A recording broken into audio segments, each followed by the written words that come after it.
Hey guys, Marcus here. In my hands is the Jackson JS22 Monarkh in Snow White. And in my opinion, for $200 new, this is the best budget single cut on the market.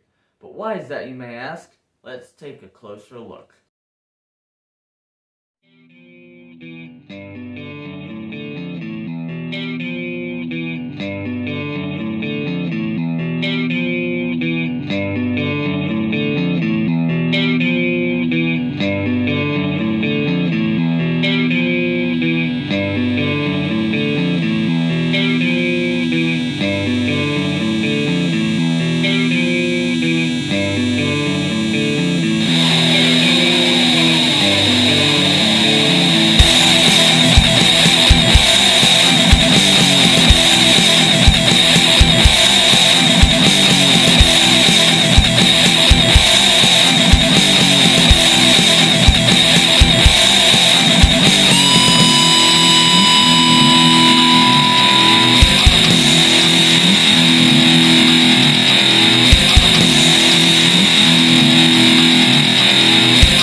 Now, when I say best budget single cut, that comes with two main disclaimers. Disclaimer 1 being of a low budget under $300, and disclaimer 2 being best for metal.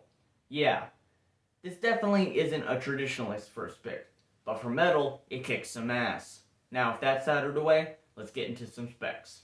The guitar has a Nato body, a bolt-on maple neck with graphite reinforcements, an Amaranth 12 to 16 inch compound radius fingerboard, 24.75 inch scale length, 22 jumbo frets, 2 Jackson branded humbuckers, Jackson branded mini tuners, a Jackson Tune-o-matic style bridge and tailpiece, and a plastic nut. It comes in this snow white finish for $200 new, a one in satin black for $200 new, a one in red transparent stain for $300, a one in tobacco burst for $300, a one in trans purple burst for $350. The trans purple burst comes with a poplar body with a quilted maple top instead of the normal Nato body. First, I will start off with the cons, because to be honest, there really aren't that many. The first con, and arguably the most egregious one, are the tuners. Now, tuners are one of those things you generally expect to be bad on cheap import guitars, but these are unusually bad. The tuners are pretty jumpy, but the G-string is by far the worst offender. It never seems to want to settle on perfect tuning, so I normally find myself doing behind the nut bends to get it in tune. On top of that, it also doesn't like to stay in tune, so I'm doing that a lot. This is a stain on an otherwise great guitar. If you're looking to replace anything on this guitar, tuners would be the first thing to go.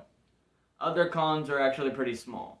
There's a plastic nut, which obviously isn't very premium, but it does the job pretty well, although I am planning to replace it with Graphtec like I am planning to replace the tuners with Grover. Stay tuned for that project. There's also some minor finish budgetisms, like some chipping in the neck pocket and a few dings on the neck binding, but otherwise it looks pretty much spotless. Oh, and a lot of people seem to think the guitar looked ugly. It looks a lot better in person than it does in any of the Jackson, Sweetwater, or Amazon stock photos, but that's just me. Just know that the looks might not be for you. One more thing. If you were planning to put active pickups in this thing, sorry, but you're SOL. The cavity is too small. Now on to the pros. The pots feel nicely stiff and even. No problems there.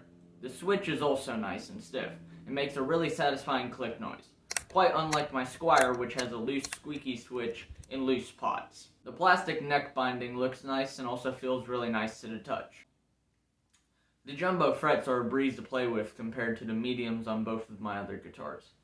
The Tune-o-matic bridge feels just fine, but for someone like me who's only played Fender 6 saddle bridges up to this point, it feels a bit weird getting used to. The fingerboard was a little dry out of the box, but that's nothing a bit of lemon oil couldn't fix. The pickups are Jackson branded and are a little bright, and oddly low scooped, but sound just fine for metal. Honestly, this is one of the last things I would replace on the guitar next to the bridge. They sound okay for cleans, but great for high gain. The guitar looks pretty good in my opinion, although a lot of people aren't really fond of the body shape. Or the headstock for that matter. I think the black and white with the white plastic binding looks good, and the gloss black hardware also looks good. The body contours feel comfortable to play with sitting down. It has a really nice bolt-on neck cutaway that allows for really easy upper neck access. Like seriously, this is leagues better than anything Fender or Squier are doing. Other brands need to start taking note of this. Honestly, it surprises me that the other JS series Jacksons don't have this cut. The last thing on this guitar that is just awesome is the compound fingerboard radius. The 12 to 16 inch is just a perfect combination. A full 12-inch radius would feel cramped on the higher frets, and a full 16-inch radius would feel too wide on the lower frets. This is a great compromise.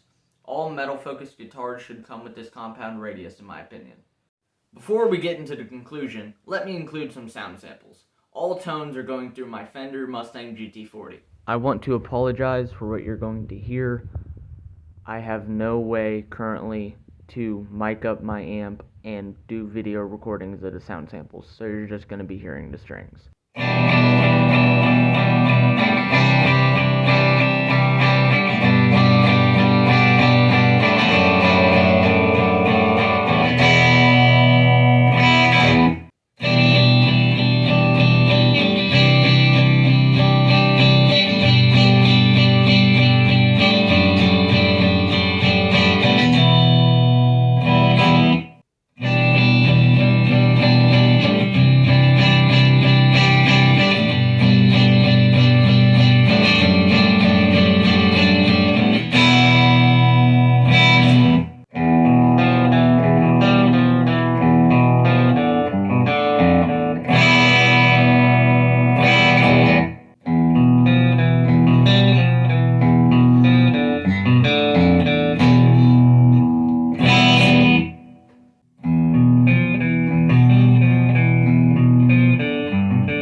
I wanted a high quality instrument with a 24 3/4 inch scale length for under $250, and Jackson delivered.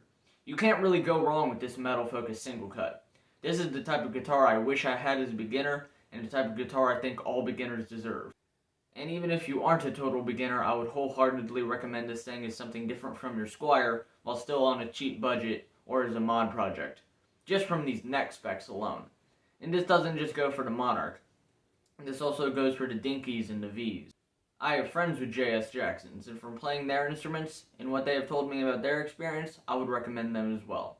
There is a reason these things are constantly going out of stock. If you like this video, make sure to like, comment, and subscribe for more videos like it, and so it can be recommended to more people. I am Marcus, this has been the Jackson JS22 SC Monarch, and I am out.